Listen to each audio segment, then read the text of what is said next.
President Trump is acting like an international gangster, threatening to trample over the sovereignty of an ally, threatening the end of NATO altogether, and now threatening to hit our country and 7 European allies with outrageous, damaging tariffs unless he gets his hands on Greenland. This is an incredibly grave moment for the United Kingdom, Europe, and our world. Without provocation or justification, the President of the United States is attacking our economy, our livelihoods, and our national security. Trump has put British businesses and jobs on the front line in his unprovoked aggression. The only people cheering him on are Vladimir Putin and Xi Jinping. Only a few months ago, Trump hailed the special relationship at Windsor Castle. Now, thanks to his actions, it is nearly in tatters. So how do we stop Trump's damaging trade war? For a year now, Madam Deputy Speaker, the Prime Minister has tried a policy of appeasing Trump, flattering him, fawning over him, refusing to stand up to him, because, he argued, otherwise Trump would hit us with damaging tariffs. Well, the Prime Minister has tested his approach to destruction.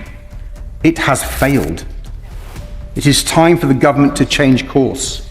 We have to finally be clear-eyed about the sort of man Trump is and treat him accordingly. He is a bully. He thinks he can grab whatever he wants, using force if necessary. And he is corrupt. The most corrupt president the United States has ever seen.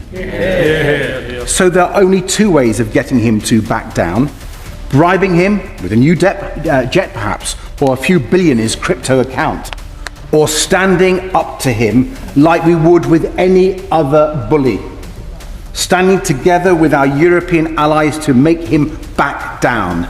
That's the choice. Which one, Foreign Secretary?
When governments move from protecting citizens to forcing ideological compliance, freedom quietly disappears.